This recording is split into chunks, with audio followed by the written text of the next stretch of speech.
Dear friends, आप देख रहे हैं सामाजिक विज्ञान का 10th क्लास का पेपर। ये नैनीताल और उधमपुर दोनों में एक साथ हुआ है। ये आपका 30 तारीख का पेपर है, 30 नवंबर 2021 का। तो चलिए इसके क्वेश्चन पेपर्स को देख लेते हैं, कौन कौन से क्वेश्चन आए हुए हैं। और काफ़ी लोगों का कमेंट आ रहा है कि सर जल्द से जल्द सारे के सारे क्वेश्चन पेपर्स अपलोड कर दीजिए। तो समस्या ये है कि आपके हर ज़िले में अलग अलग पेपर हो रहे हैं, लेकिन क्वेश्चंस ज़्यादातर मैच हो रहे हैं आपके।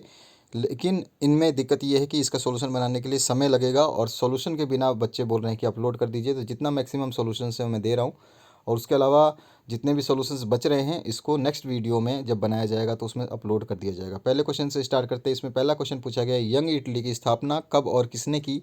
तो इसका आंसर हो जाएगा आपका 1831 में की गई थी, और जोसेफ मेजिनी ने की थी, या डायरेक्ट आप मेजिनी भी लिख सकते थे।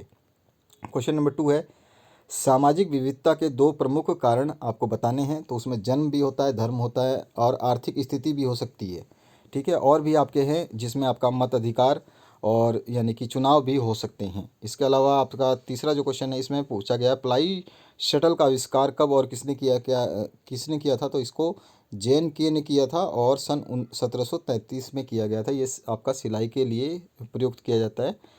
4 नंबर क्वेश्चन है, प्रति व्यक्ति आय किसे कहते हैं? तो प्रति व्यक्ति आय वो आय होती है जिसमें आपका पूरे के पूरे हमारे जो इंडिया की बात करें तो यहाँ पर राष्ट्रीय जो आय है उसको जनसंख्या से अगर भाग दे देंगे तो प्रति व्यक्ति आय निकल जाएगी। तो प्रति व्यक्ति आय का डायरेक्ट आप फॉर्मूला भी लिख सकते हैं, या फिर आप लिख सकते हैं राष्ट्रीय आय को देश की जनसंख्या से विभाजित करने पर जो आंकड़ा हमें प्रस्तुत किया जाता है या मिलता है वो प्रति व्यक्ति आय होती है।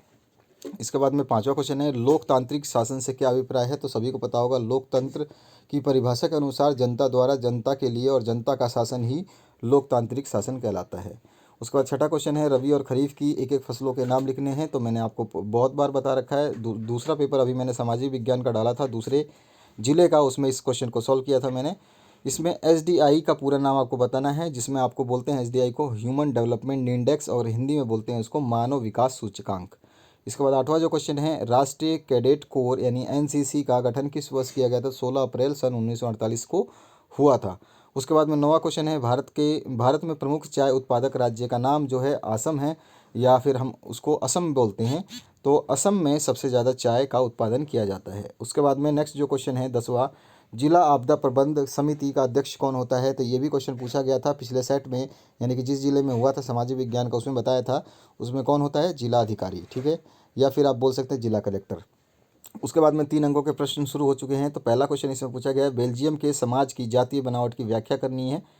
इसके बाद दूसरा जो क्वेश्चन, इसमें 12वां क्वेश्चन पूछा गया, आपदा से क्या अभिप्राय है? उत्तराखंड में आपदा के 2 उदाहरण दीजिए। आप 2 कोई भी उदाहरण दे सकते हैं।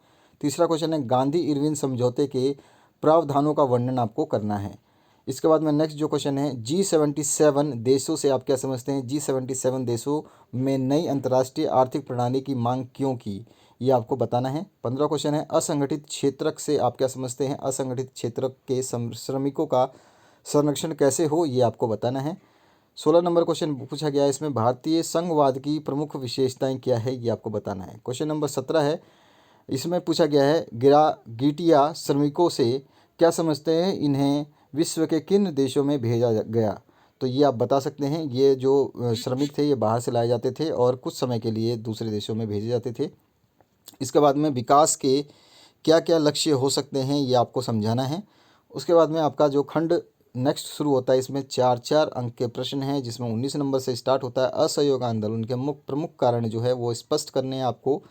20वां जो क्वेश्चन है, संसाधन से क्या आप समझते हैं? संसाधनों के संरक्षण के विभिन्न उपाय आपको बताने हैं। 21 नंबर क्वेश्चन है, भारतीय कृषि की प्रमुख समस्याओं के बारे में आपको लिखना है। और आप अपना कोई भी क्वेश्चन पेपर अगर आप भेजना चाहते हैं तो 8469022568 हमारा नंबर है, इस नंबर पे आप भेज सकते हैं।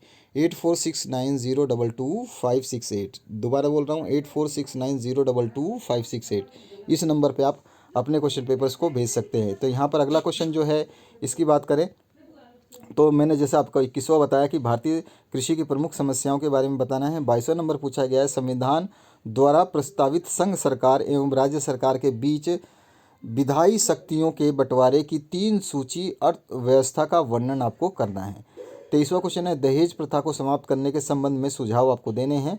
24 नंबर क्वेश्चन है, मार्टिन लूथर किंग जूनियर के योगदान को संक्षिप्त में आपको बताना है। 25 नंबर है संविधान की संघीय व्यवस्था क्या है, इसकी विशेषताओं का वर्णन आपको करना है। 26 नंबर है सुनामी क्या है, सुनामी उत्पन्न होने के कारणों को आपको समझाना है। 27 नंबर क्वेश्चन पूछा गया है इसमें आपका, ये उधमनगर और नैनीताल दोनों जगह ये पेपर हुआ है, सेम पेपर रहा। औद्योगिक क्रांति से क्या समझते हैं या क्या अभिप्राय है ये बताना है। और 19वीं सदी के उत्तरार्ध में क्रांति इंग्लैंड में क्यों हुई ये आपको बताना है। उसके बाद में आपका नेक्स्ट जो है पूछा गया खाद्य सुरक्षा क्या है, भारत की खाद्य सुरक्षा से संबंधित किन्हीं 5 समस्याओं की व्याख्या करनी है। 29 नंबर जो क्वेश्चन है इसकी बात करें तो यहाँ पे पूछा गया दिए गए मानचित्र, यानी कि आपको जो मानचित्र दिया जाएगा उसमें आपको बताना है भारतीय सैन्य अकादमी कहाँ है, भाखड़ा नागल बांध कहाँ है, और कावट नेशनल पार्क कहाँ है, जलियांवाला हत्याकांड कहाँ हुआ था, भारत में चाय उत्पादक राज्य कहाँ है, और तारापुर परमाणु केंद्र जो है वो कहाँ है। तो ये सारे के सारे आपके क्वेश्चन हैं जिसके हमने सॉल्यूशंस भी देखे हैं, और कुछ क्वेश्चंस आपके पेंडिंग रह गए हैं, इनको ज़रूर से ज़रूर और समय अनुसार सॉल्व किया जाएगा। आपको घबराने की आवश्यकता नहीं है। आप अपना क्वेश्चन पेपर भेजना ना भूलें जिसका सॉल्यूशन आपको चाहिए, और पेपर को भेजते समय ये ध्यान रखें कि फ़ोटो बिल्कुल साफ़ होनी चाहिए और आसानी से किसी के रीडेबल होनी चाहिए, यानी कि मैं पढ़ूँ और साफ साफ, मतलब आप रोशनी में खींचेंगे तो ऑटोमेटिक साफ़ आएगा। आपका आजकल इतना अच्छा कैमरा आ गया कि सेल्फी भी आपकी अच्छी आती है, तो उस कैमरे से आप खींचेंगे, जो भी आपके पास मोबाइल है उससे खींच करके भेज सकते हैं। तो आशा करता हूँ इस वीडियो से आप लोगों को हेल्प मिलेगी। ये आपने वीडियो जो देखा ये 30 तारीख का एग्ज़ाम पेपर है, नैनीताल और आपका उधमनगर में ये हुआ है। तो आशा करता हूँ इस वीडियो से आप लोगों को हेल्प मिलेगी। आप लोग जितने भी पेपर डाले जाते हैं उनको स्टडी करिए। आपके अर्धवार्षिक के साथ साथ वार्षिक परीक्षा में भी इसके जो क्वेश्चंस हैं वो महत्वपूर्ण रहेंगे। ऐसा नहीं है कि इसमें जो क्वेश्चन आ गए वो अर्धवार्षिक के अलावा नहीं आएंगे। तो ये गलती ना करें और सारे क्वेश्चंस को तैयार करें। Thank you very much, have a good day.